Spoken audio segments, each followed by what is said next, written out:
I think we're almost ready to go.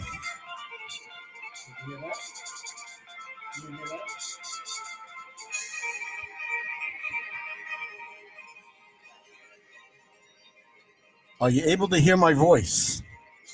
I hope so.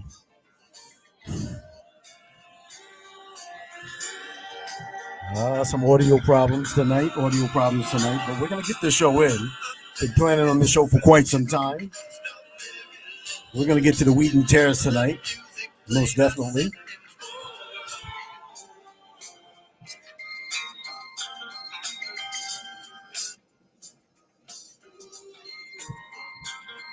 We're going to get to the wheat and the tares tonight. And there were, I don't know, something was going on with the audio there, but I think I got it straight. I think I got it straight now. And wanted to start off with this picture here.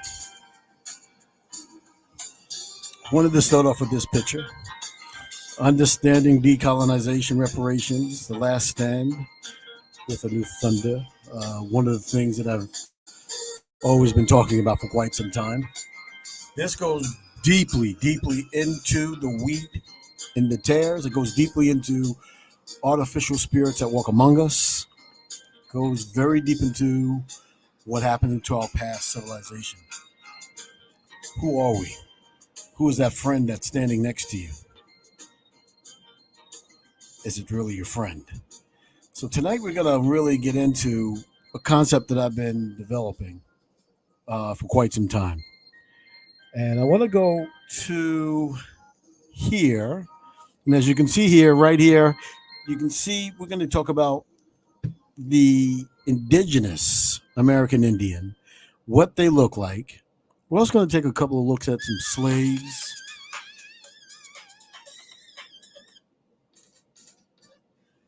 And we're going to take a look at some people that may have been mixed in with the actual Aboriginal Indigenous Indians and why maybe certain things in our communities aren't really taking effect. I mean, don't you find it kind of strange? No matter how hard you try, it seems as though you can never, ever get ahead. That's a beautiful American Indian right there. That's a really nice one. That's what American Indians look like. I want you to get these images in your brain. I want you to really look at these images of American Indians, what beings look like before anyone else came to this land, or possibly even on this earth to begin with. This is what we look like. This is who we are. I mean, now you have a lot of other things that are mixed in, and that's what we're going to talk about tonight. But I want to really get into this right here is again probably the 1800s. That's called that Native American bling. That picture right there, you can see that, right? That's a Native American bling. We didn't have feathers this deep, and then as you went deeper into the 1800s, it got longer and longer all the way down.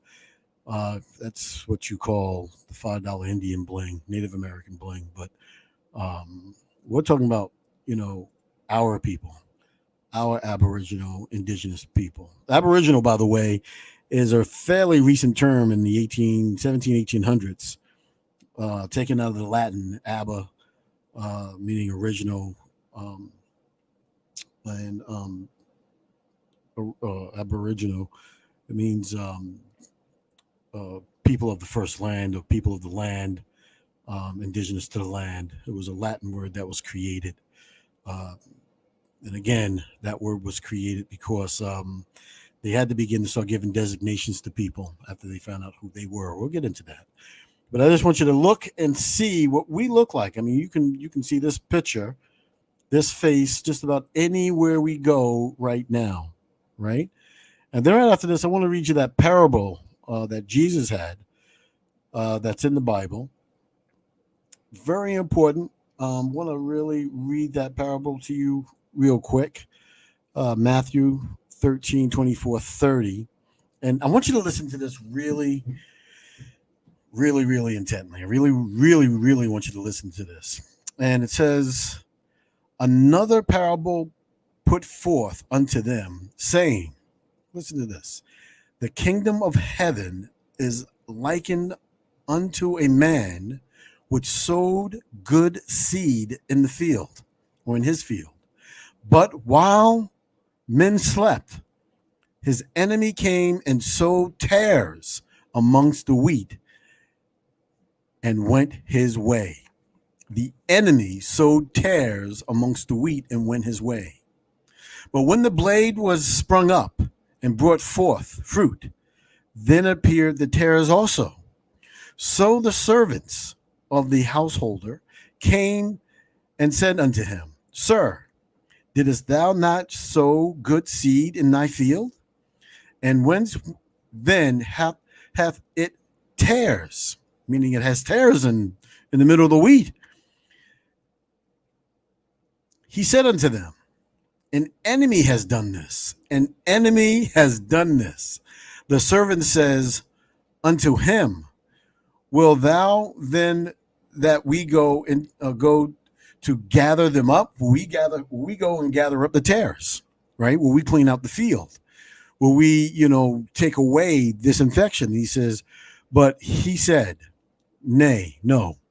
Least while ye gather up the tares, ye root up also the wheat with them. Now this is serious. Let both grow together until the harvest. And in the time of the harvest, I will say to the reapers, gather ye together first the tares, and bind them in bundles and burn them. That is deep. But gather the wheat unto my barn. He put forth unto them, saying, the kingdom of heaven is like unto a man which sowed good seed in his field. But while men slept, his enemy came and sowed tares among the wheat and went his way. Right? So this parable is extremely important, because this is what we're going to be talking about, what happened to the American Indian in, I'm going to say North America, but all over the Americas, right? And the Americas wasn't even what it was, but we're going to be getting into that on the second show, what they showed it on all these different maps. One of the prerequisites for this show, if you haven't, you need to really go and take a listen to the show that on the Huguenots that was put out by Drop Radio. They put out a show on the Huguenots, which was really good and went into really good detail, and it really traced them all the way back, all the way up to today, and what they did and how they mingled and merged their way in after the fall of their very own civilization.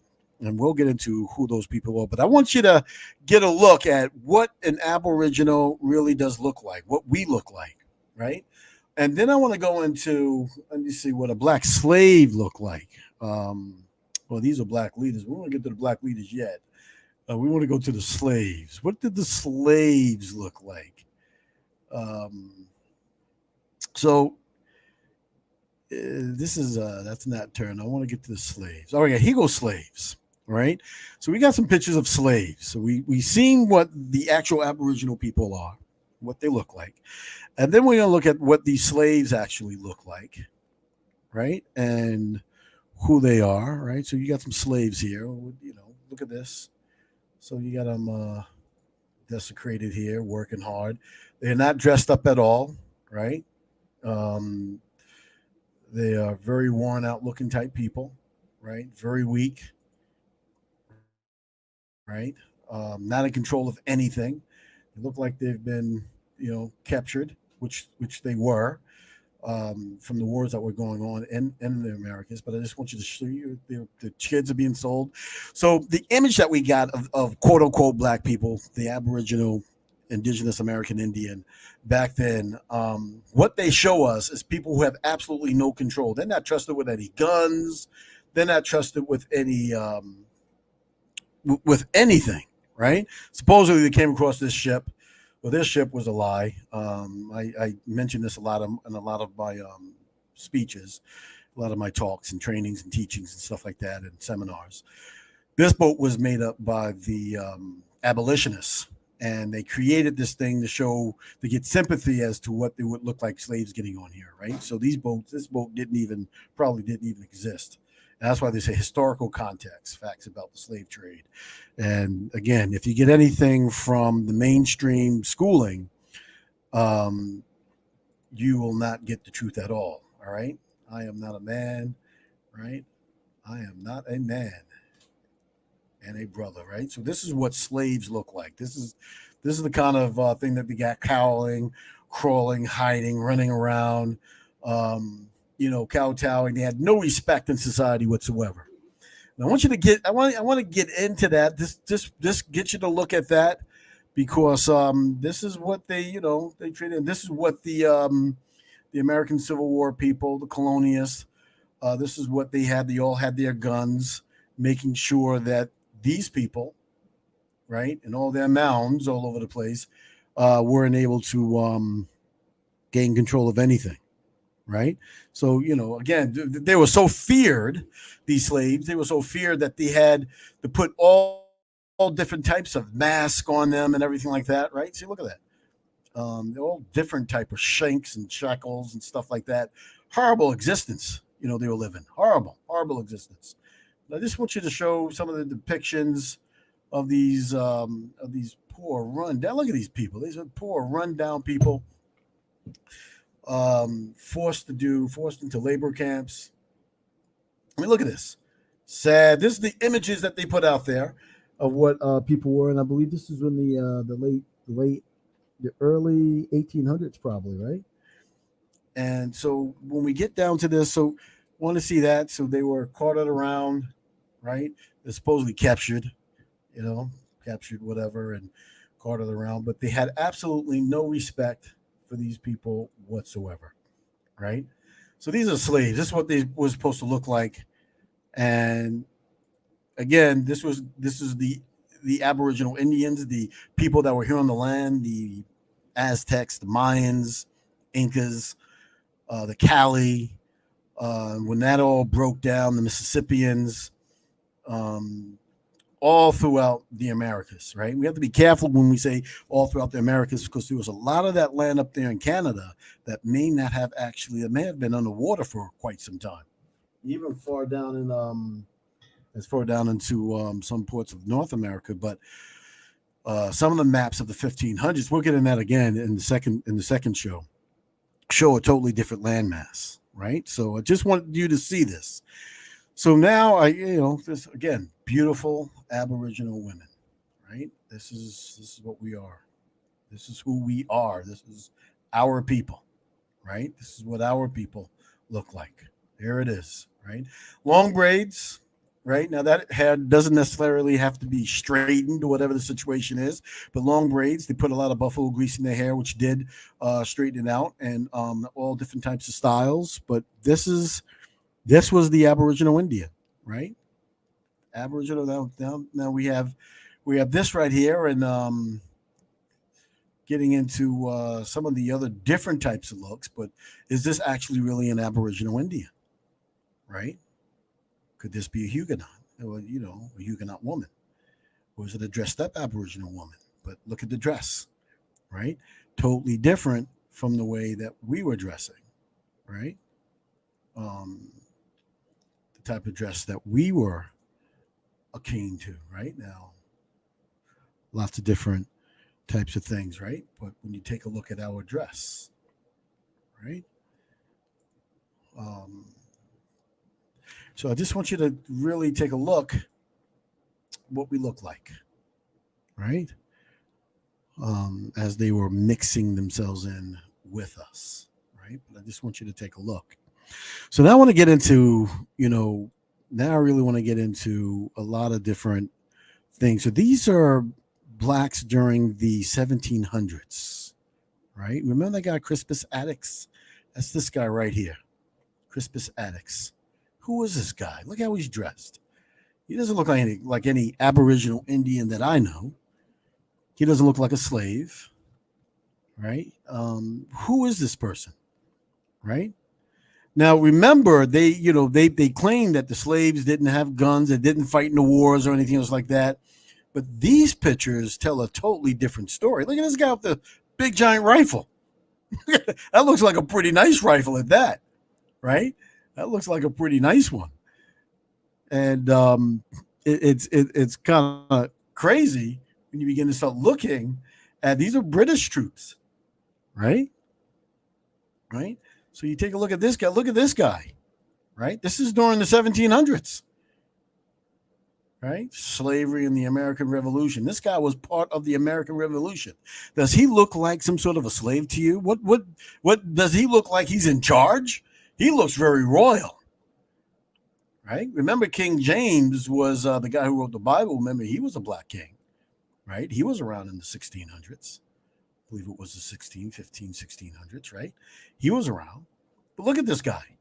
I mean, just look at him compared to, what they say black people look like, compared to this, right? Let's find a guy who's supposed to be a slave, that kind of an image,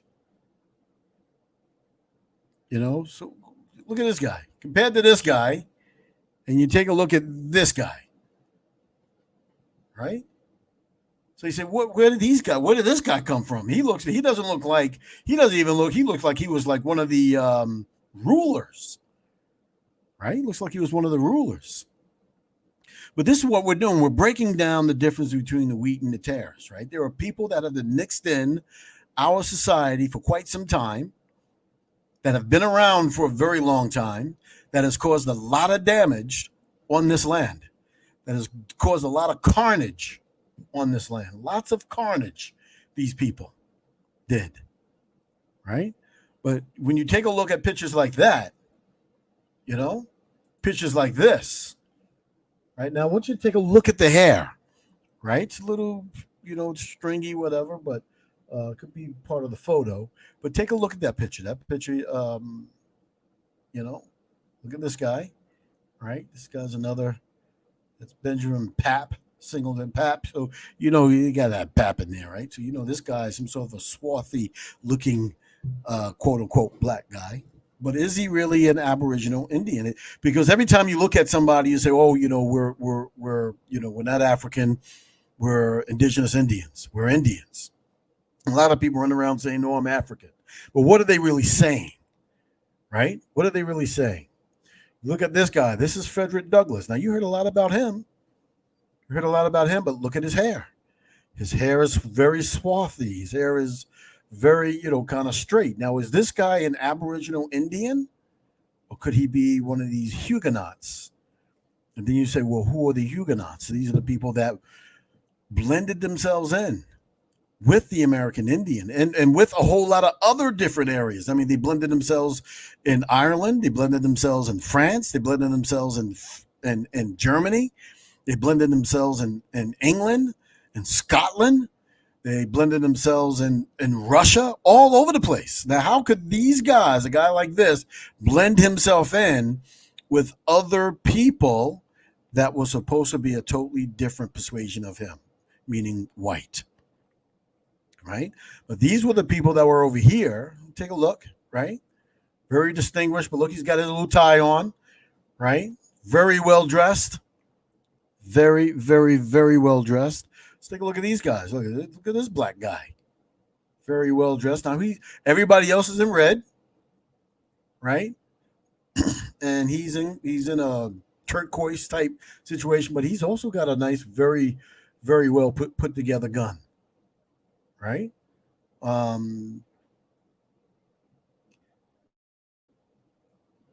So we got lots of pictures. Look at this guy. Does this guy look like somebody who's a slave? What does it say? Standing in their own light. Now look at it. African American patriots. Now back then, this is what I was saying early in the earlier show. Everything that you turn on now, when you look on the internet, it says African American, African American, African American, African. There were no African Americans in the revolution. There were Moors in the revolution, or what you call Huguenots, but there were no African Americans in the revolution. Those people never existed. They didn't exist back then. They were indigenous people. So normally when you look at this person, you'll say, wow, this guy must have been one of those Indians that brought the government to the United States. He must have been one of those guys, right? But was he really? Because back then, there were a lot of other people that weren't from this continent that was blending themselves in to a lot of other places. Or perhaps maybe these people were, could these people have even been in control of the war? I mean, look how this guy's dressed, right? Depiction. Why would they depict something like this? Right? You got a lot of these different depictions. Now, there's this ex-slave who fought with the British history. Why would they put him in a situation like this as he is leading, coming out? I mean, this guy looks like a hero, right? This guy looks like a hero. And look at this black guy. Look at this guy. He's telling everybody, let's go. I mean, who are they really fighting for? It looks like he's leading all of these people into battle. Right. So who are these people? Now, then that are they Native? Are they Native Americans or are they American Indians? You know, because when people look at, are they slaves? Some people, who call themselves, from Africa. Are they slaves from Africa? Who is this person? Could be a slave, because the slaves, we've seen the slaves. The slaves look more like these guys. Right? Let's find a slave. Slave looked like more of this guy. Right? He don't look like he's in control of much. Right? People getting beat to death and stuff. Right? That's Nat Turner right there. We'll talk about him in a minute. But this is more like what the slaves look like. Right? Look at this. This is their depiction of slaves, not this. So we need to know who's among us. Who is this guy leading the army fighting against who? Because they said that the Civil War was what? A war against brothers, right? Could it be that there was another group of people that were actually fighting for a very long time against the people of this land? Who brought another group of people over there with him, right? So who are these people? Look at this guy. Does this guy look like he's in control of something? Or does he look like he's about to be a slave and be whipped? Why would they be giving slaves military rifles, top-notch military rifles, guns, and outfitting them better than just about anybody else? Right? And in these pictures, you can't really see it too much. You take a look at the background and you can see some huge buildings. And these buildings, we're going to get into that too. But these buildings are supposed to be around during the 1700s, right? 1600s. But who really created those type of buildings in the background? You see it a little bit more, right? And look, this is, again, part of the Civil War, right? The Revolutionary War, right? Black people getting killed. Now, remember, the Revolutionary War started with who? That guy, Crispus Attucks. Right? Let's see if we can find where that guy is. Crispus Attucks. Look at this. Look at that. Does she look like a slave? Right? Does she look like a slave? That doesn't look like a slave to me. Look at this black guy. Right? Look at him. Yeah, he looks like a very swarthy type gentleman. Look at this guy. Right? He looks like somebody who could be running around in the 60s with his hair all straightened up and everything like that. But he got a comb to the side. But is he an Aboriginal, Indigenous American Indian? Was he a Huguenot? Or some persuasion of a Moor who came over here, who was running Europe at that particular time? Right? Let's take a look at this guy. This guy. A black patriot. It's Crispus Attucks, right? We got some things we want to read about him, right? And that's the Revolutionary War. Who are they fighting against, really?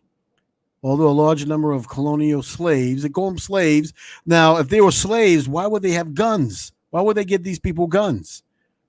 In their condition in voluntary servitude, seeking freedom through service to the British Army and estimated 5,000 African Americans. See that? African Americans again, when there were no African Americans. If you looked at this a year, maybe even 6, 7 months ago, there would be no reference to an African American, right? Wouldn't be any reference to African Americans. They might say black or Negroes, but they wouldn't be saying African Americans. Served in the Continental Army during the American Revolution. Among these patriots were both slaves and free blacks. What does that mean? Both slaves and free blacks. Other African American Revolution. Who are the others? What others are they talking about? African American Revolutionary War heroes contributed to the fight for freedom in equity remarkably in many ways, and uniquely remarkably in many ways, right? Crispus Attucks, a martyr, right? Look at this guy. You know, he was during the time of Paul Revere, and Paul Revere was supposed to have swarthy grandparents, I believe it was. So Paul Revere.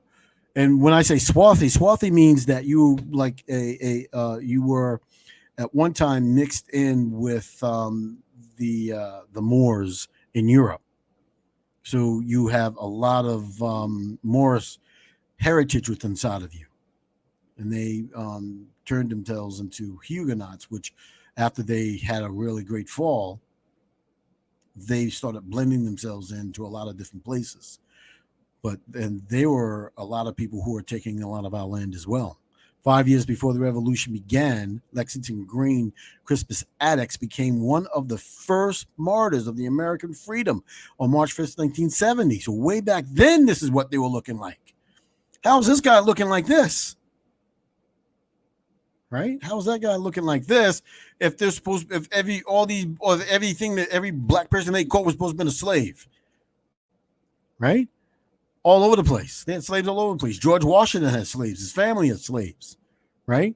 He was among the leaders of the group of patriots, citizens of Boston. Now, this is way up in Boston, who resented the presence of British soldiers among them, who had gathered to jeer and taunt a number of British soldiers in the streets, right? But this is Crispus Attucks, right? He led the people over there doing what they're doing against the British soldiers, right? And we were told that all these people were what they were supposed to be all white British people, when the king at that particular time had black roots, right? So it's very interesting when you begin to start looking at a lot of this stuff. Who are the wheat? Who are the tares? Look at here, and now. See, like a lot of people won't say, okay, well, no, the black people were not in Europe. They weren't ruling anything. No, they wasn't. Well, this is a more night. This is one of the nights. This is what the first night. This is what the first nights look like, right there, right?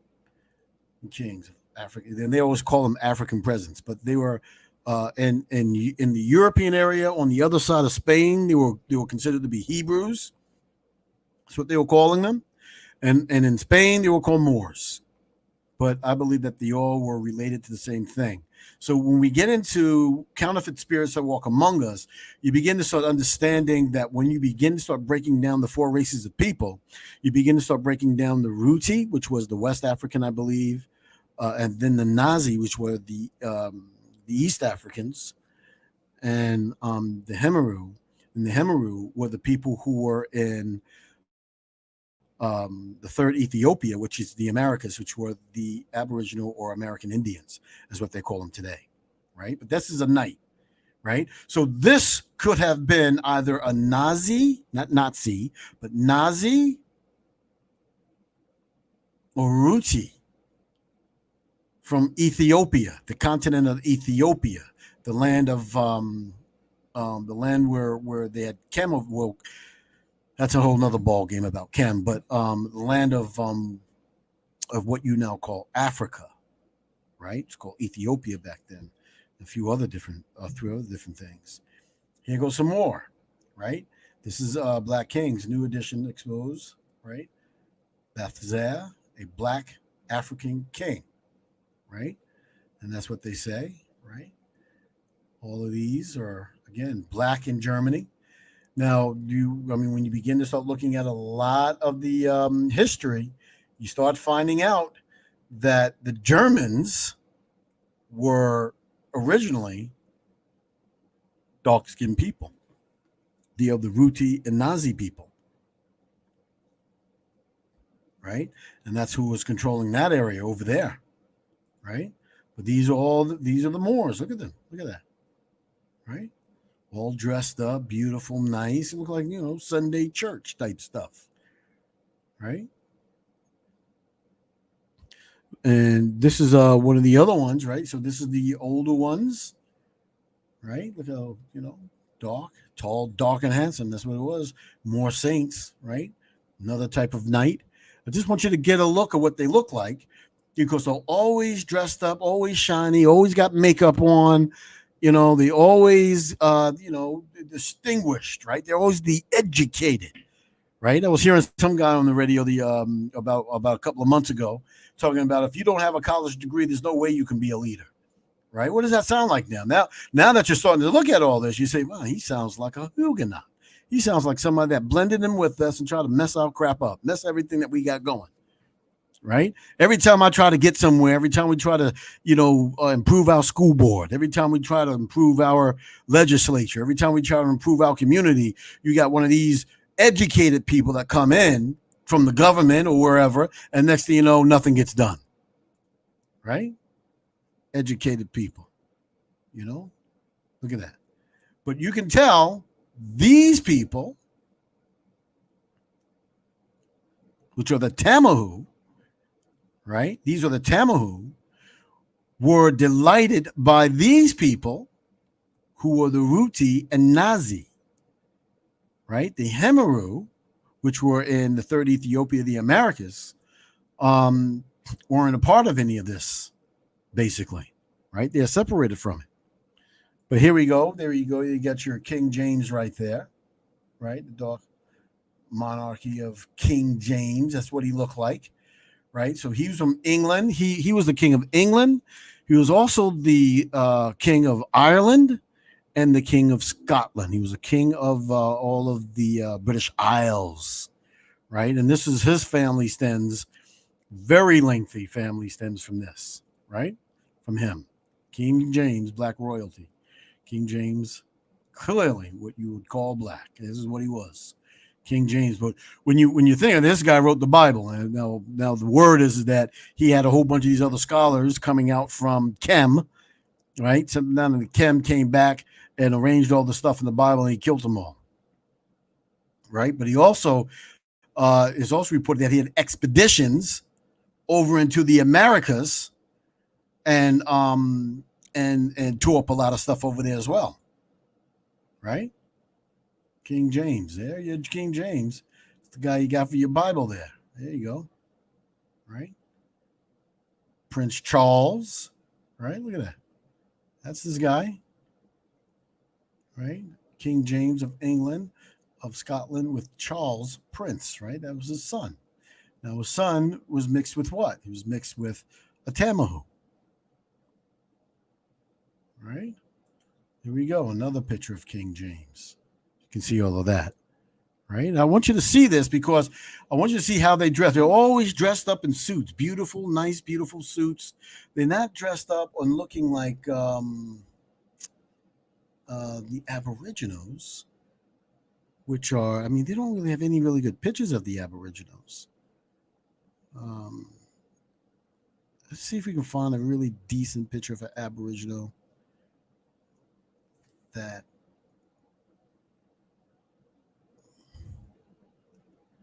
here we go. We got the Aboriginals right here, right? That looks fairly close, right? Aboriginals. Some more Aboriginals. Another one, right? But we want to, I'm trying to show you what we actually really look like, right? Nice, but we're all colorful too because we have some nice, some really nice stuff going on. But right now, that they're really sanitizing a lot of stuff off of the internet. Really sanitizing a lot of stuff off the internet, and it's kind of crazy. But here's a good picture of Aboriginal. This is in 1873, so this is around the same time as the other pictures that I was showing you, right? So this is also an American Indian, right? That's what they look like. Far different from looking like that, you know, or these guys, right? Far different. Two different distinct types of people that are walking among us. Now you're able to begin to start understanding who these people might really be because this is us. Another good picture. This is us, right? Another good picture, right? I have an aunt that looks like her actually. An aunt. Look at this, another good one.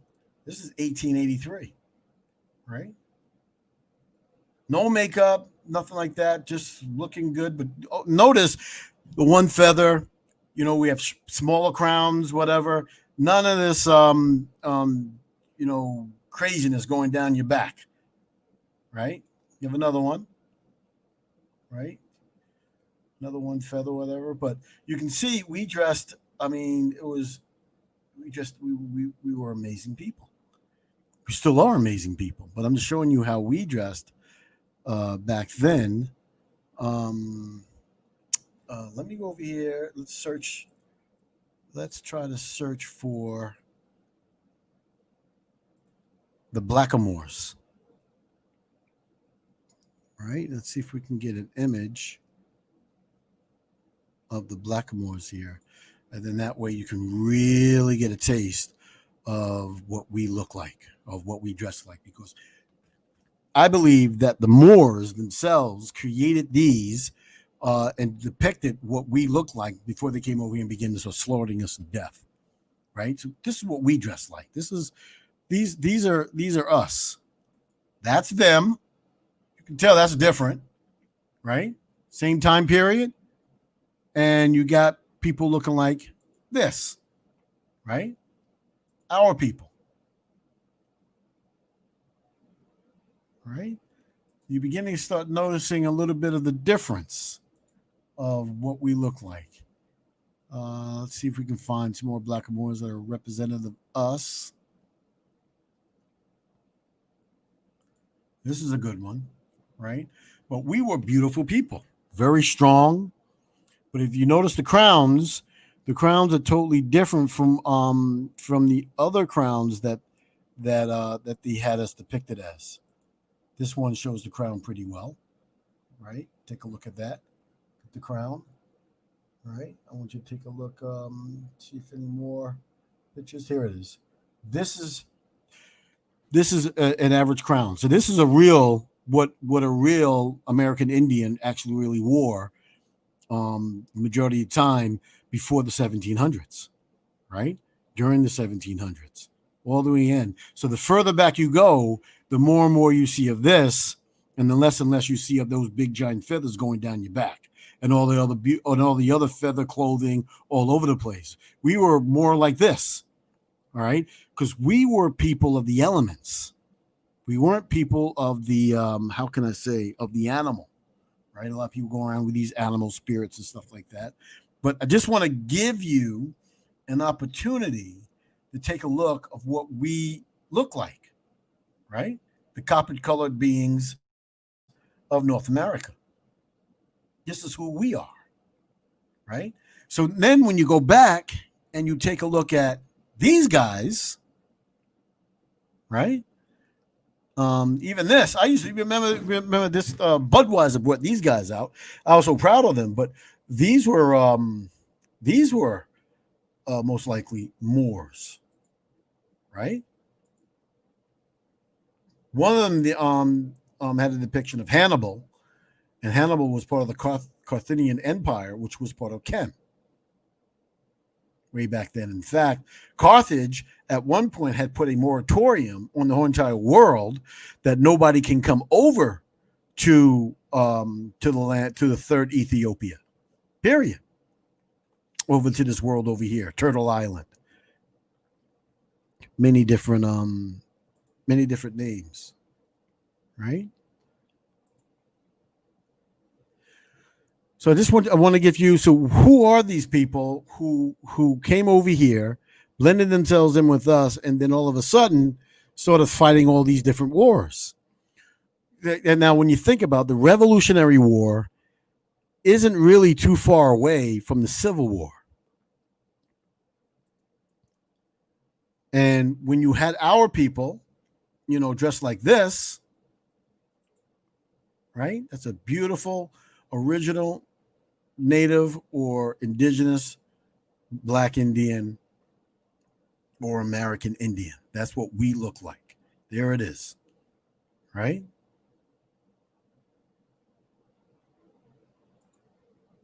Oh, see, now all this down here, this came much later, right? You'll see most of all this is in the 1800s, right? Very, very, very late 1700s. And then the further in the 1800s they got longer and longer and longer. But these are, again, Indigenous American girl, likely noble status, right? Likely of noble status, right? These are like the Cali people right here. They could be also the Mississippians. They could also be part of the Mayans, right? The Aztecs, right? The difference between us and those that came here and blended in, right? So, what page is this? I don't know how that even got in there. We'll get rid of that. All right. But anyway, there it is. And so you begin to start seeing that there's a difference. The difference between these people, right? Difference between these people. I want to show this because Abraham Lincoln was a swarthy person. He may have actually looked more like this.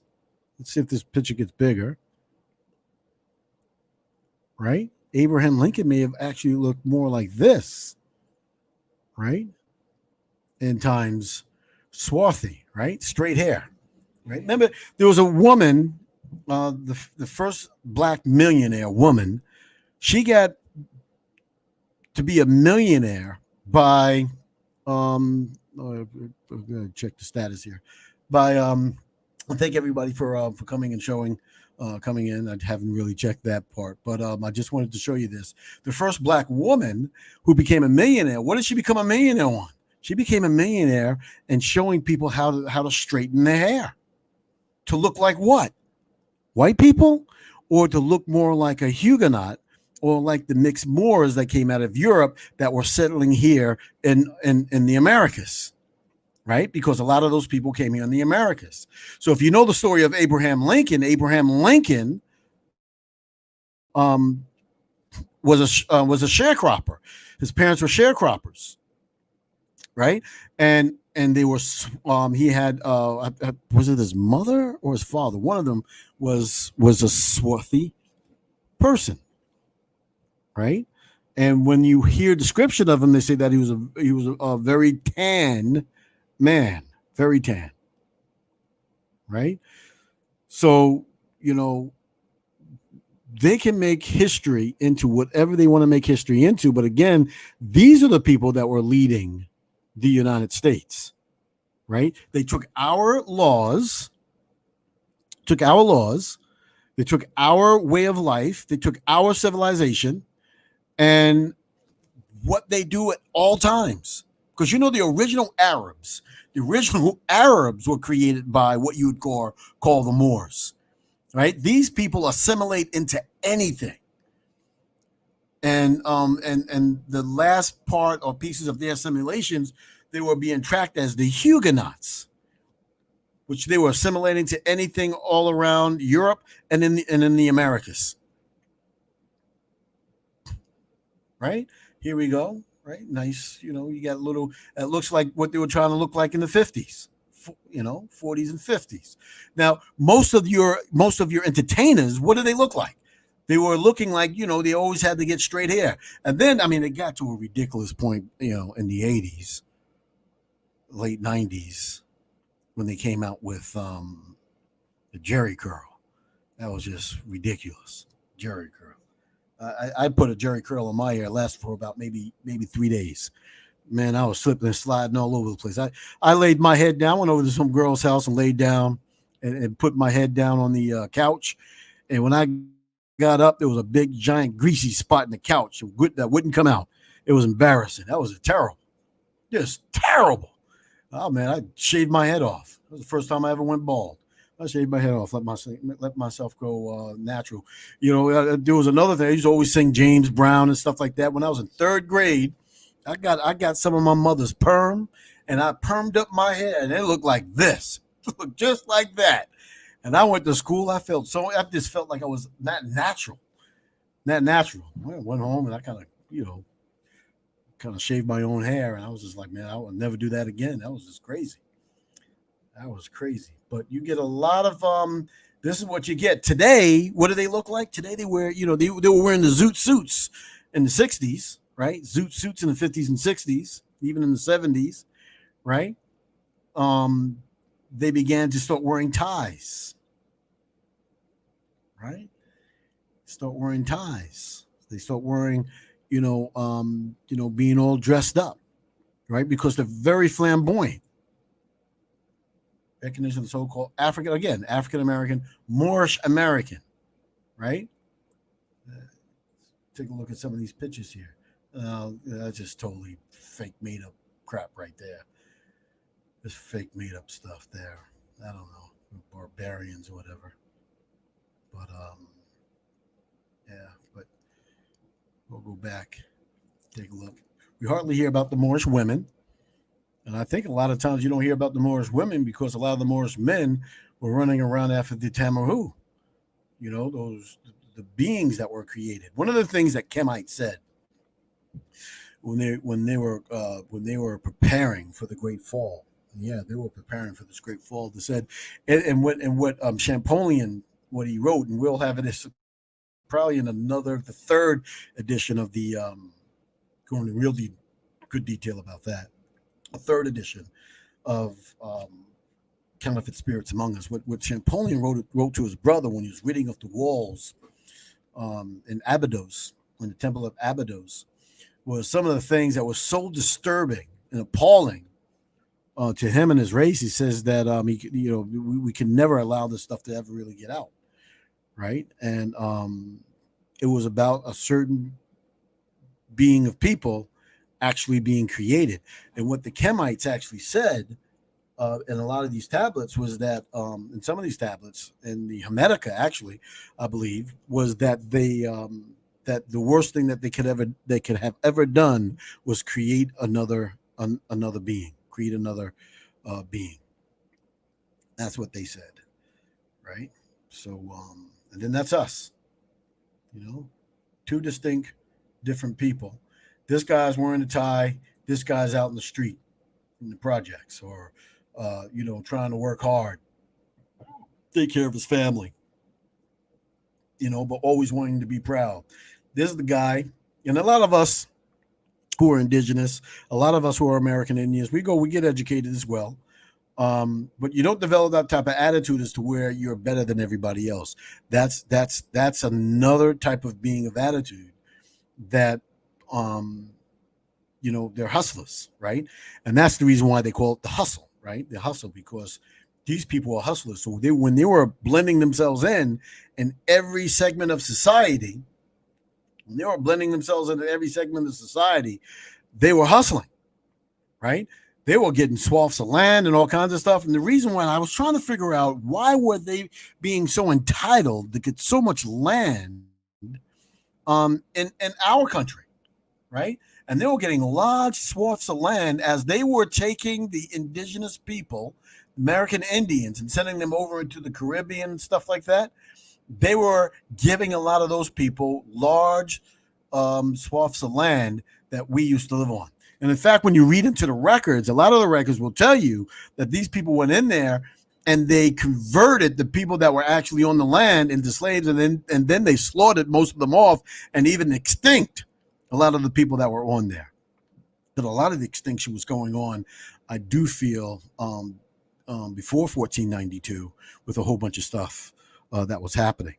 But this is one of the reasons why, again, here we go. We're trying to be Native Americans with Native American bling instead of being our American, this is what we're supposed to be. Look at this, right? Totally different from that to that, right? Know who you're around. Now, this is probably more trying to make fun of, he's got the onks and stuff down there like that. So, there's something weird going on. But then again, there was a lot of onks.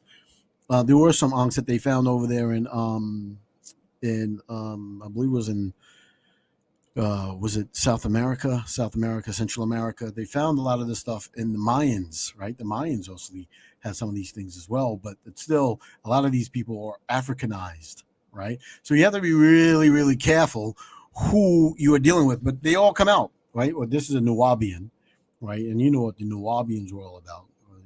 Yosemite Nubian. I don't know. Well, again, they mix in a lot of stuff here. They mix in a lot of stuff, but you have to understand that not all of us are the same, is what I'm trying to tell you. We're not the same. So when people get into your groups and all of a sudden your group is doing good, and then it doesn't go anywhere, just begins to start falling apart, you have to say that there must have been some swarthy people, some Huguenots that were mixed in with you to make sure that you don't go anywhere, because they only care about what's going on with themselves, right? That's what they care about, right? So, and that's what you have to understand. The reason why, when you look at this, when you read, this is a giant Moorish statue in front of the building in Germany, right? So why would they have something like this in Germany? Because that's where they were. They were controlling all of that area as well, right? And it makes you even wonder about the Roman Empire, because a lot of people now even beginning to understand that these very old buildings, look at these very old buildings, right? Now, this is in the Yucatan, Mexico. Now, I'm trying to figure out, now these buildings were here well before any what you call Europeans set foot on to the Americas, right? These buildings, but you can also see that there's a lot of what this is charring, right? This is actually, they call it weathering, but it's really charring. And you know that it's charring because when you look at some of the other old pictures, you can see that some of the stonework is actually melted on there, right? I'm actually really getting ahead of myself here with all the stuff that I'm showing you right now. But, this is in Mexico, right? This is a castle in Mexico, right? There's thousands of castles all over the place, right? But you look at the type of artwork, and you can see where they may have gotten that from. I just want to show you some Civil War pictures here, which is crazy. Crazy. Now, I want you to remember something as I pull these next few pictures up. Oh, you can't even see that. That's too small. Hopefully you can see that, right? Now, this is horse and buggy. Then they didn't even know how to make roads. Actually, this road is actually filled in because this was once a canal. So a lot of our cities that we're in now had canal systems running all through. That's the reason why they didn't need all these wheels and these horses and all that other type of stuff, even though we had horses over here. They didn't need this because what they used was a river system, canal system, to really get from one place to another, right? So they were filling all of these things in, right? So you think of Venice and how they were refixing Venice and stuff like that and refilling the canals. That's what they did over there. So over here, they filled all the stuff in. But we are led to believe that when these Europeans began to start taking over all the stuff, that they built these buildings. Now, do you think that people like this can build buildings like this? Right? And I want you to look at the structure of the buildings. Look at the cones, right? Now, these buildings, a lot of these kind of buildings have been around since the 1700s. And I would think even more because there's no real construction history with these buildings, right? Who built these buildings? And where did they get all the stone masonry for these buildings? right? And I'm gonna get into this is the Civil War here. Whoops, sorry. This is the Civil War, and look at the black kids all over there, right? They don't look like they're stressed out or anything. But look at all this. Look at the tremendous amounts of stone structures that are all over the place. Right? Look at this big giant column. Look how big this column is.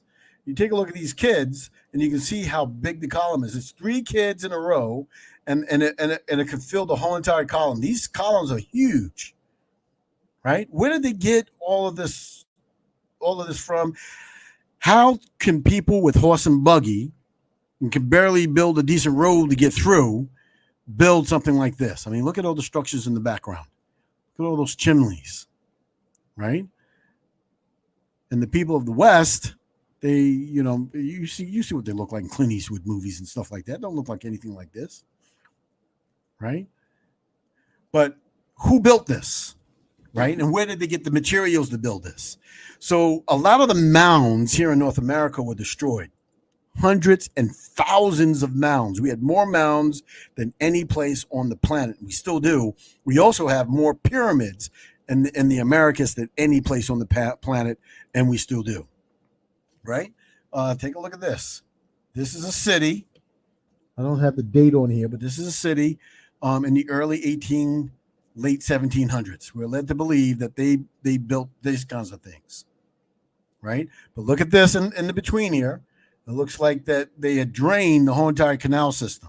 Now, a lot of you say, oh, come on, man, you're ridiculous. They didn't have any canal systems then, right? We weren't using canals to get around and just that and the other thing. But I studied the old architecture of how the Mayans built, the Aztecs built, how the Atlanteans built. They all had canal systems running all throughout their whole entire cities, right?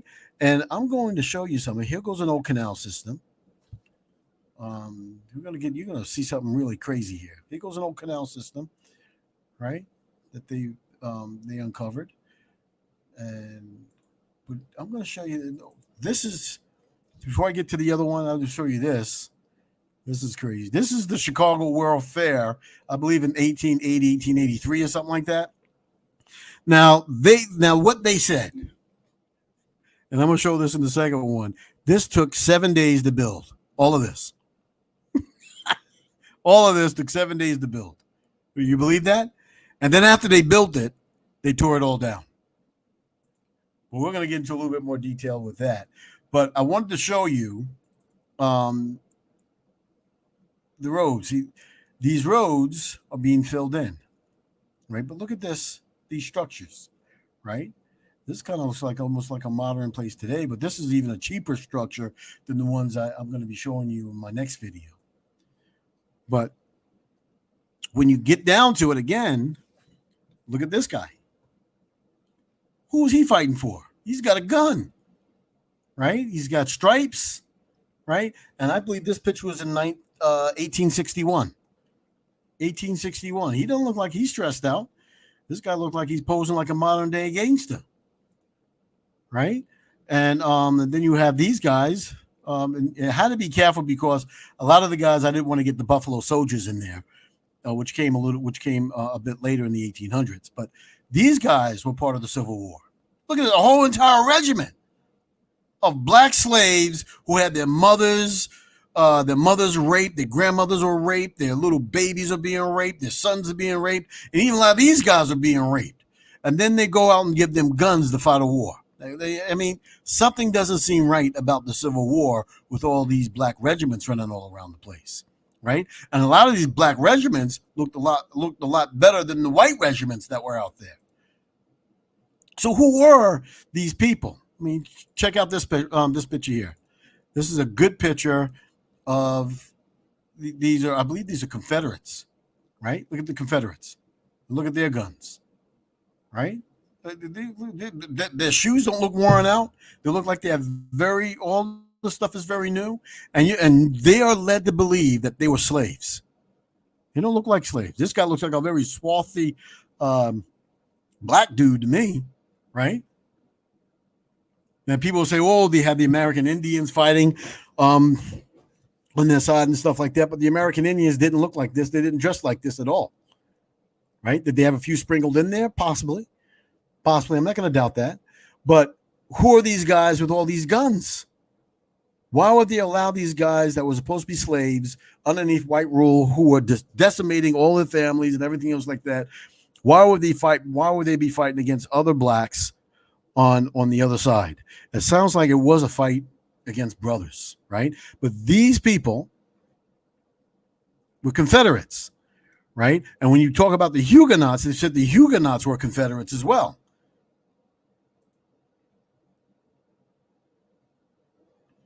So, I mean, here goes another guy.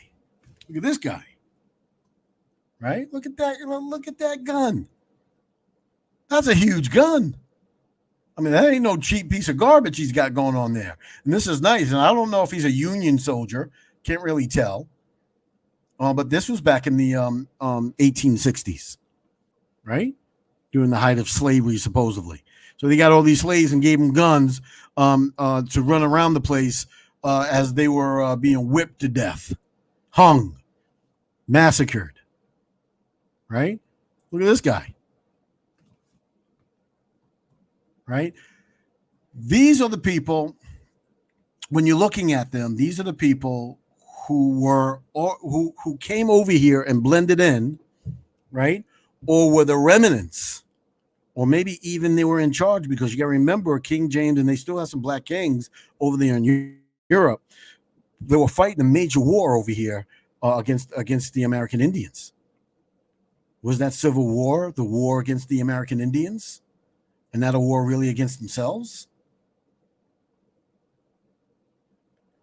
I mean, you got to really think about, what's really happening, what's really going on. Just want to get to a couple of more pictures here. There's another one. When I was talking about government buildings and who built them, this is supposed to be in the 1700s. Here, those people who are riding around and carts were able to build these kind of structures, right? And all of these structures have the same type of tonality to them, which these spires that are up here. Lately, I don't have that one. I don't have a picture of that.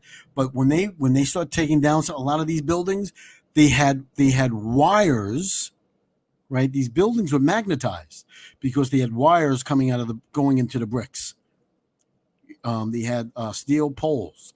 I thought it was rebar, but rebar is positioned differently from the wires that they had here. These were grounding wires, and also wires, and it looked like they were magnetized, that went to these spires up here.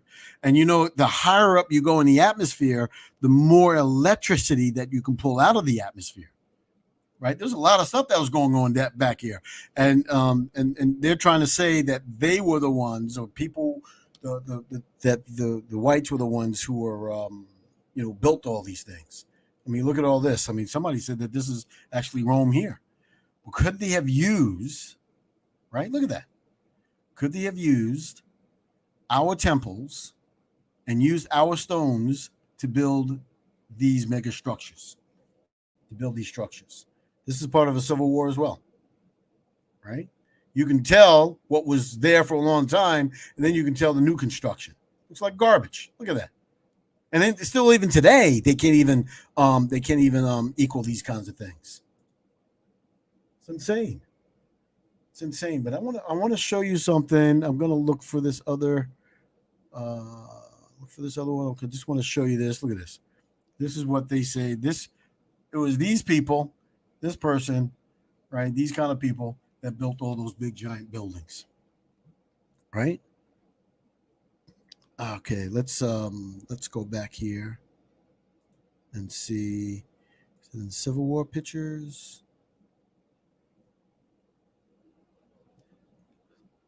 Okay, here we go. Yeah, I think this is it.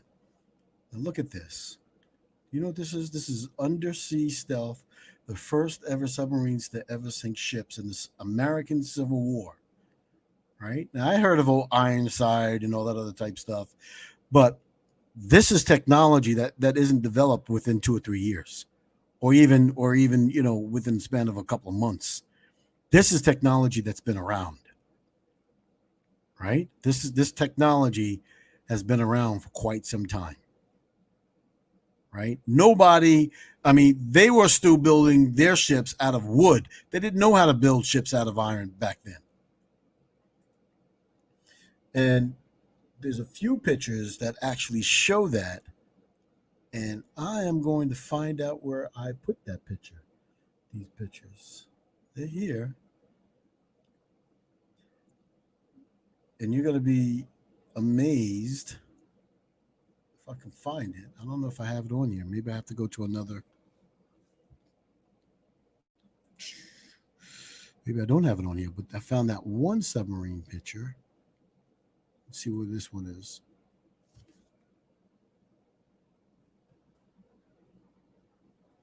Oh, this is another interesting picture too, right? Because you can see that there's a canal there, right? But then you can see these tents, but then you can also see these other buildings that are way back in there. I mean, this goes way back, right? And there weren't many people here during, they were just still trying to get a lot of land. They were trying to get people to fill all the stuff up. But you can see a lot of mega buildings back there. Who built these things? Where did they get the stone from?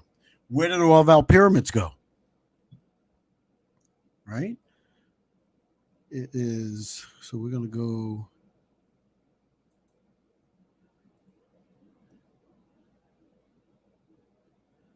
See here. So even still today, we have buildings. Look at this. This is an old building. This is old construction, very old construction. And they can't build like this anymore. This is of a time of they call it the Great Reset, right? They're also saying that Tartarians built this. What was Tartaria, right? But when you begin to start looking at, a lot of the structures that they have over there in Rome, a lot of the structures that they have over there in Europe, all over the place, they look just like this, right? They look just like this. But where did they get the material to build all of this stuff? This is beautiful stone. Where did they get this material? Right? A lot of this material, I believe, came from the pyramids that were over here. A lot of the material came, I believe, from the pyramids.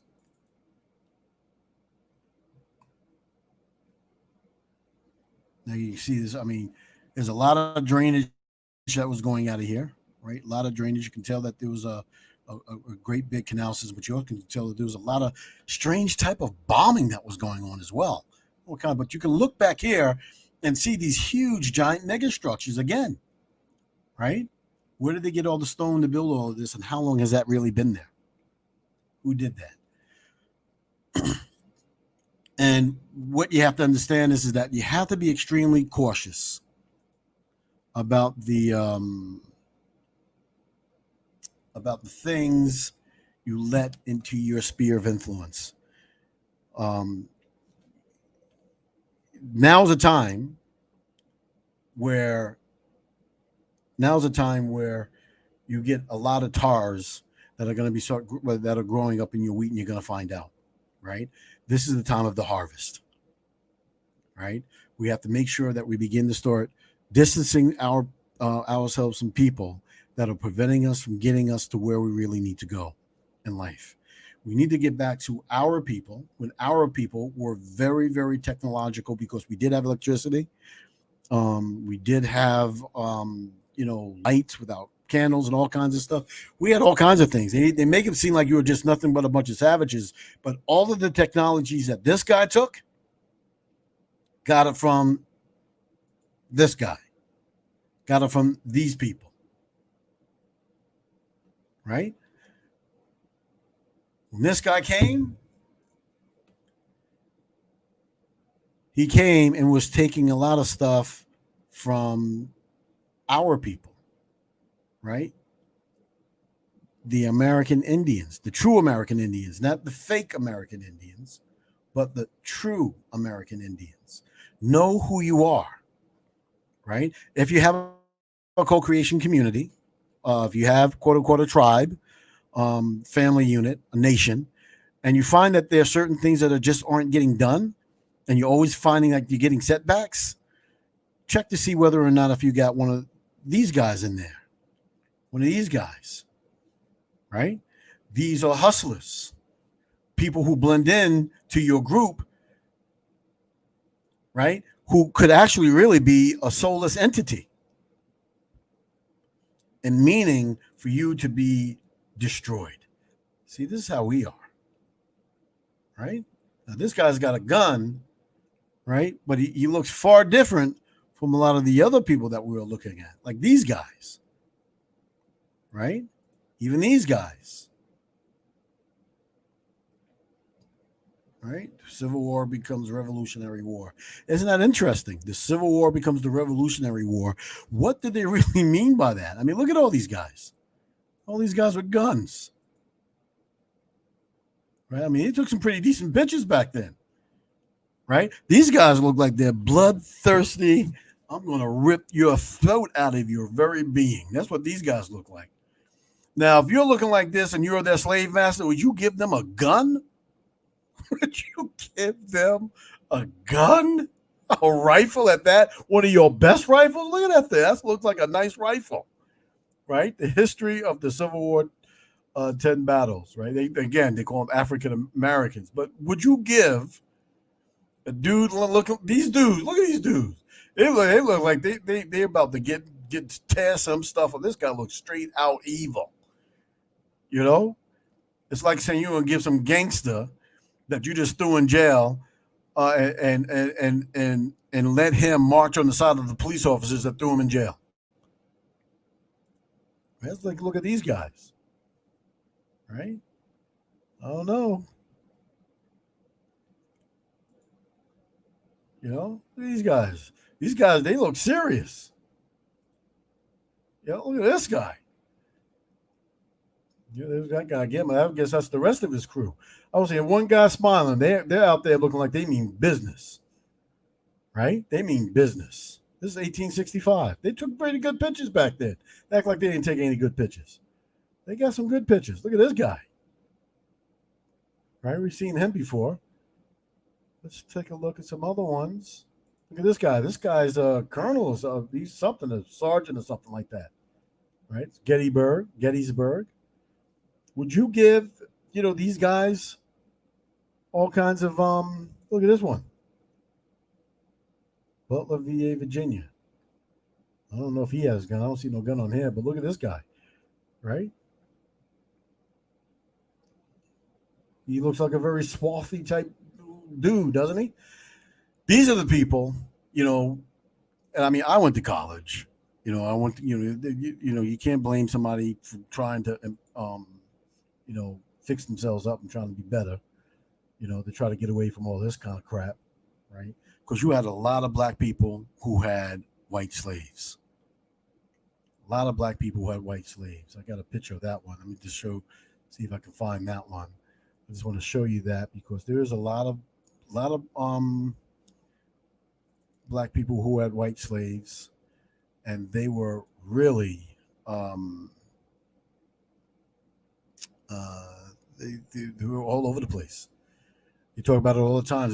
I mean, you hear a lot of white people talking about there was a lot of white slaves, right? There was a lot of indentured servants, and it was crazy. I can't find that picture. Isn't that crazy? Is Civil War?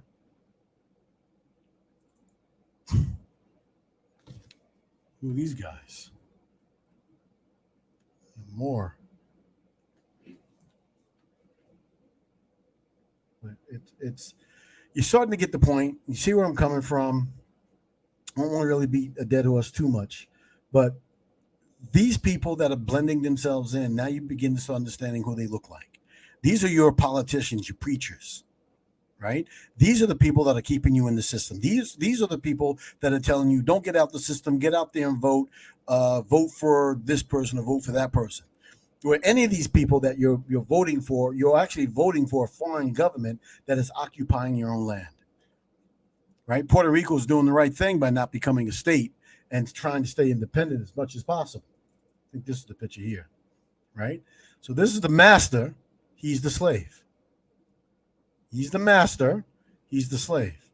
And again, he's got on his nice little suit here, right? He's all dressed up, whatever. Let's see if we can get a bigger picture of him. Get in there. But you can see he's the master. This guy's the slave. He is the slave. right? I don't know if we got a caption down here anyway, but one of the captions when I was reading this is that yes, somebody in this 9 comments, I thought I had it, says yes, a lot of black people had slaves back then. Now, how is it that you're coming out of all this stuff about slavery and all this other type stuff, and all these quote unquote black people or Aboriginal people had white slaves? That's because they are not of the same people as you are. They came from someplace else, and that's the reason why they gave them such. They gave them a lot of there's certain people that can make it, certain people that can't make it, but those people who are part of that last system before the other people took over, they gave them a lot of leeway, a lot of stuff, a lot of leeway. And one of the captions I wrote, I said that this is a castle. These castles turned into government buildings. These castles turned into schools, high schools, junior high schools, and colleges. Some of these castles turned into hospitals, right? And you also even had the star forts, which I'm not going to get into that right now. But all of that material came from somewhere, and a lot of it was probably designed by our own people because of how all that stuff was given. So, as you can see, what really has to be done, which is very, very, very, very important, is to make sure that we as people are listening to the right thing. We have really serious discernment. Get out there and start listening to a lot of the Keomales and Kerry Davises and Phoenix Moons and the Drop Nations and stuff like that. Listen to the radio program that I put out there about about the universities, the Aboriginal or the American Indian universities, right? The indigenous nations of North America.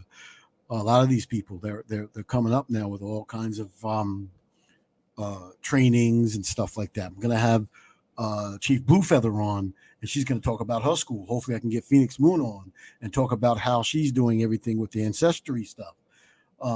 Hopefully, I can get Kel Mail on, and they can talk about the stuff that they're doing in terms of what their aspects are. And they're coming from a point of view that they're, strong Hebrew, right? Because there were a lot of Hebrew connotations that were in our diaspora when before any of them came, right? And a lot of the stuff in the Old Testament actually happened here in the Americas. So we have to understand who's for us, and we have to understand who's against us. This is not us. We are civilization people. This is Native American, right? This Native American, right? This is us. This is who we are. This is our people, right? Beautiful people we are. Beautiful people we are. And what they try to do, they try to change us into a Huguenistic type people by creating a European type look. Wearing bow ties, straightening our hair. You had good hair with straight hair, right? Good hair with straight hair. That was because a lot of the Huguenots, a lot of the Moors that had blended in, they all had a straighter type hair. They didn't have the original type hair. That original type hair was gone for them, right? They no longer had the original, beautiful, strong, powerful look, right? Their hair was more like this now. Nothing wrong with that, right? And a lot of them began to start looking like this, right? A lot of you $5 Indians could be Huguenots, right? Swarthy people, right? Because again, you gotta remember they were hustlers, right? They were hustlers, blending and mixing themselves in with whatever they could, right? But this is who we are. Right? Our people. We got a lot of people who look like this still today. So make sure out there, as we go and do what we have to do in terms of educating our people, educating our young, educating our being of people, um, listening to the stories of our elders. Just make sure that as you are beginning your training sessions and stuff like that, you're putting in that American Indian temperament, right? That peace, that love, that universal love that you have inside of you. Remember that we are considered to be the beings of God within, because we have a light being within inside of us that has a body. Not a body that has a light being, but we have a light being that's within inside of us that has a body, and that we are not empty, right? Our souls, the things that we get from the soil, if we watch it grow, that's what we are inside, right? We are beautiful, great, decent people. That's who we are, right? And don't ever, ever forget how proud you are. Now, the thing that you have to do, right, to begin to start flushing a lot of these people out, don't call yourself black anymore. Don't call yourself African American. When you're filling out an application, even if it doesn't have it on there, put down American Indian. Indigenous Indian, American Indian. Put down American Indian. They have Native American, or they have Native American, and even they have here in the United States, Alaskan American, right? Up in Canada, they have First Nations people, Aboriginals. They also call themselves Indigenous. They have a lot of different other names up there. But for what we need to do is call ourselves either Indigenous American Indians or American Indians, period. We need to take back our heritage and not be afraid of it. Everywhere you go, if somebody says, "What are you?" Say, I'm a copper-colored being. I'm an American Indian. I am a copper-colored being. I'm an American Indian, right? And that goes right along in step with the 1828 dictionary and its description of exactly who you are, copper-colored beings, right? And that's what you are, right? You are an American Indian, and that's what you need to start telling everybody, right? That black and African American should never come out of your mouth again. Not because you're ashamed of being African or anything else like that, but because you are proud to be what you are, right? You're not black. You're not an African. There are some people out there that are African, but when they say that I'm Nigerian. I'm from South Africa, right? They have a country that they associate themselves with. You have no country that you associate yourself with over there in Africa. You can't even see Liberia, because Liberia, I think I did. I didn't do a show on Liberia. I think maybe I did. Well, Liberia is just one total mess over there, right? Ethnic cleansing. And who are they trying to ethnic cleanse? They're trying to ethnic cleanse the American Indian that went over there. They were tricked by these Huguenots and these other people that over here, and these politicians, to go over there and start, go back to their homeland. And that started all kinds of craziness over there in Liberia. It's ridiculous. But be proud of who you are, right? Be proud of your heritage. Now that you have an understanding and how you might be able to pick out some of these people and what they look like, and some of these modern day leaders, right? That's what they look like, right? I hate to say it, Martin Luther King, I believe, started out that way. And he turned around because he began to start understanding that he was an American Indian dressed up as a Moor or dressed up as a Huguenot, right? You get a lot of these people who might be American Indians, but they converted themselves into Moors, right? The Gnostic text teaches you and says that anything, so you can be of something, but when you begin to start eating of something else, you become what you begin to start eating. And if somebody's eating something of you, if they're eating you, your body parts or something like that, they start to become you. So as to how you can understand what they want to do, they want to try to get you out there so that they can give your energy away to somebody else so that they can begin to start being you, right? So the Kamala Harrises of the world, this guy who tells you you're not even black. He tells you right in your face you're not even black, right? So we have to make sure this guy, he knew what he was.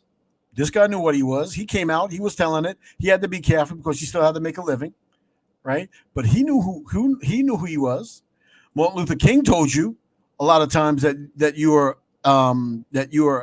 you're an Indigenous American Indian. All right. He put it in the Civil Rights Act. Right. That's what that was all about. Right. But we have to be really careful because there's a lot of people who are blending themselves in into all different types of movements. And the next thing you know, we're not going anywhere. We're right back in the same situation that we're in before. Right. They sound good. And I think Kerry Davis says something about, don't listen to how they sound, listen to what they say, right? Because what they want to do is try to pull on your heartstrings, right? This guy right here started off as a Huguenot, as a Moor, as a hustler out there in the streets and doing all kinds of craziness, right? And then he understood exactly what he was after he went through a whole bunch of different types of transformations, and he began to start telling you who you are, right? But a lot of times when you get into a lot of these different movements, including the Muslim movement, they only want you to go but so far, right? Because they have deals with the people that they're here with. Like, that's why you always hear the Moors says that we have a constitutional agreement that we are not the same as you people, right? So you got to understand where a lot of these people are coming from, right? A lot of these musicians, where they're coming from. A lot of them know what the truths are.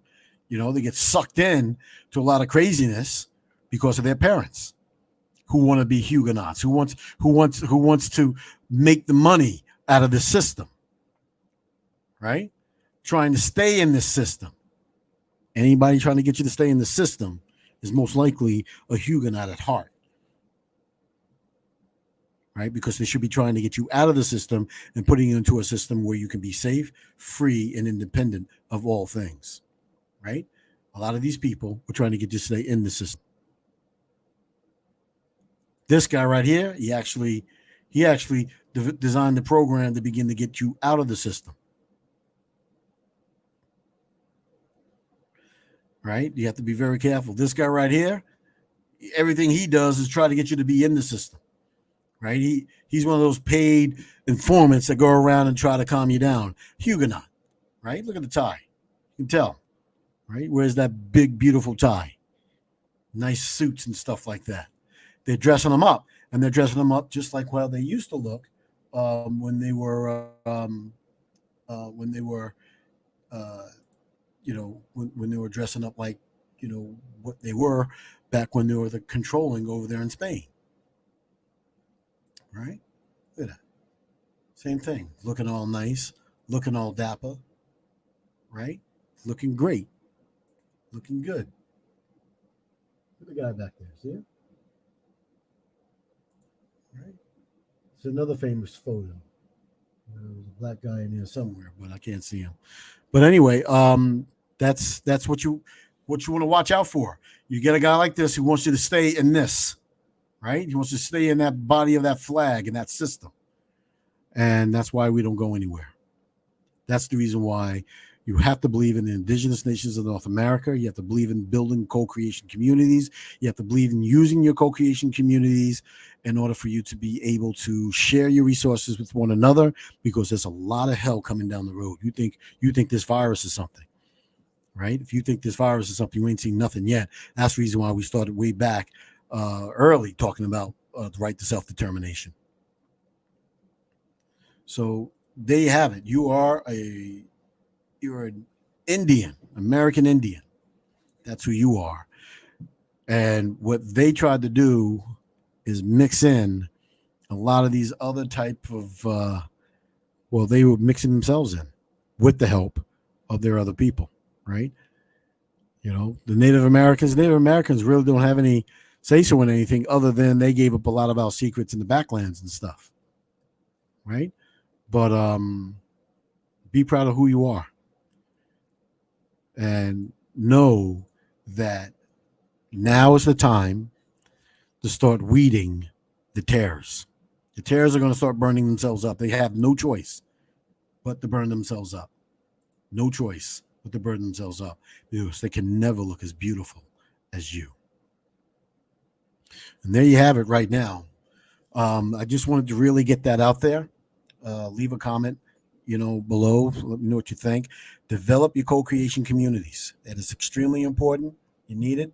We thank every person that is listening to the show tonight. Very important of understanding who and what you are, where you are, and where all this stuff comes from. Right? We've seen a lot of slides and stuff like that.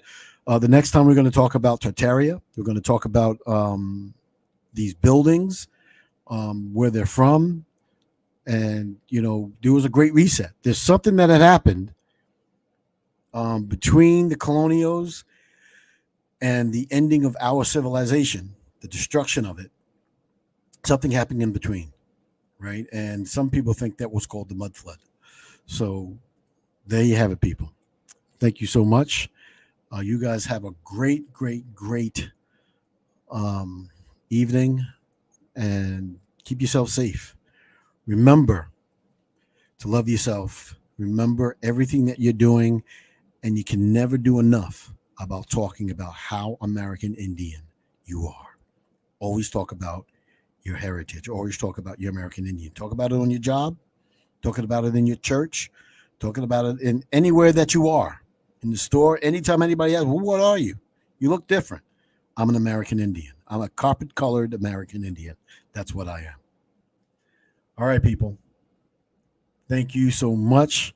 Love you. And thank you for really being here. You guys are great.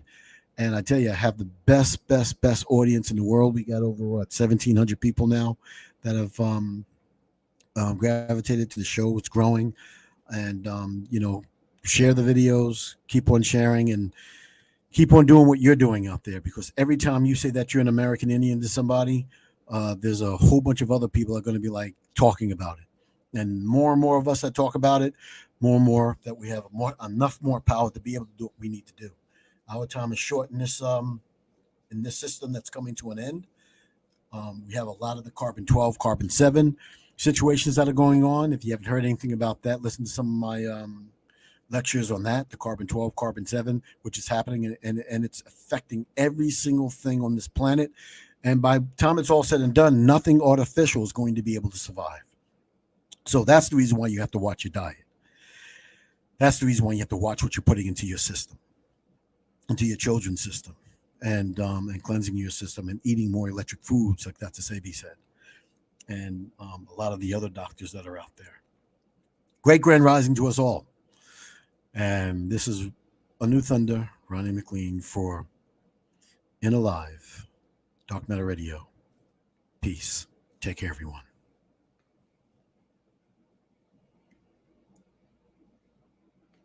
And don't forget to go to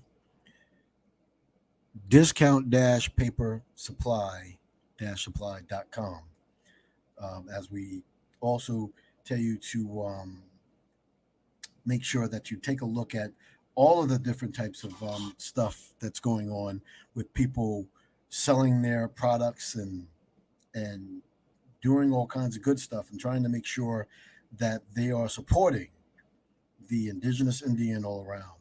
I believe Phoenix Moon is having something down there on the 9th to the 10th in Texas, another No Grandma Killers tour. Get there, listen to it, and yeah, just make sure that you are just filled with greatness, because that's exactly who and what you are. You are filled with nothing but greatness. Much love, great grand rising to us all.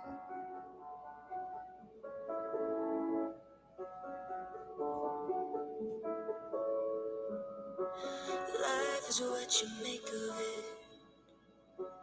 It's the fire in your soul. If you keep on hiding it from the world, you'll never know who will see the best in you. Stand by you through the storm. So keep shining bright like the sun. Don't stop for anyone. Somewhere to stay, somewhere to go. Always remember they don't define who you are. Let them stay, let them go. Never forget you gotta love who you are. Those who love the real you.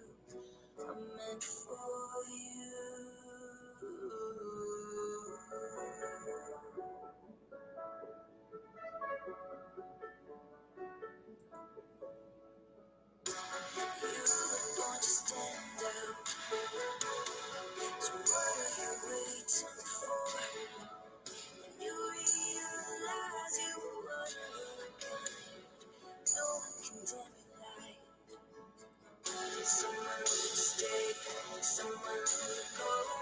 Always remember they don't define who you are. Let them stay, let them go.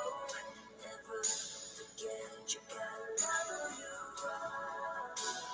Those you love, the real you, are meant for you.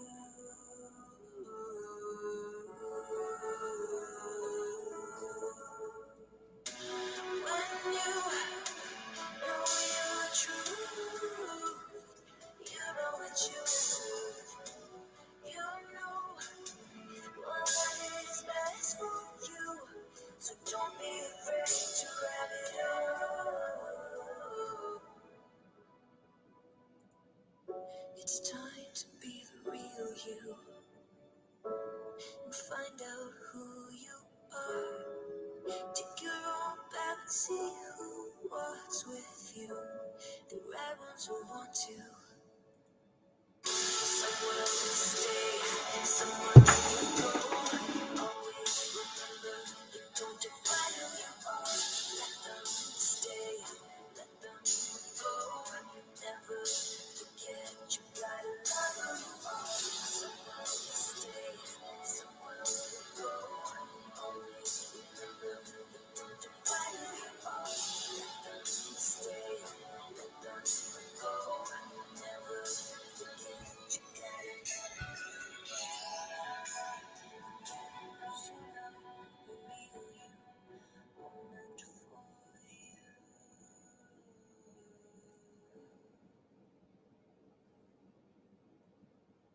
Great Grand Rising to us all.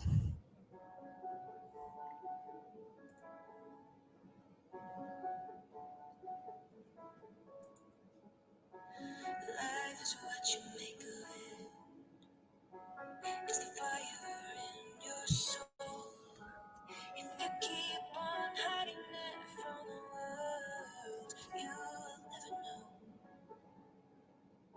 who will see the best in you and sit by you through the storms. So keep shining bright like the sun. Don't stop for anyone. Someone will stay, someone will go. Always remember they don't. See also upon me, and answer me. When thou saidst, seek ye my face, my heart said unto thee, thy face, Lord, will I seek. Hide not thy face far from me, put not thy servant away in anger. Thou hast been my help, leave me not, neither forsake me, O God of my salvation. When my father and my mother forsake me, then the Lord will take me up. Teach me thy way, O Lord, and lead me in a plain path because of thine enemies. Deliver me not over unto the will of mine enemies, for false witnesses are risen up against me, and such as breathe out cruelty. I had fainted, unless I had believed to see the goodness of the Lord in the land of the living. Wait on the Lord, be of good courage, and he shall strengthen thine heart. Wait, I say, on the Lord. Psalm 31, verse 1 to 5. Have a good night, everyone. Great Grand Rising.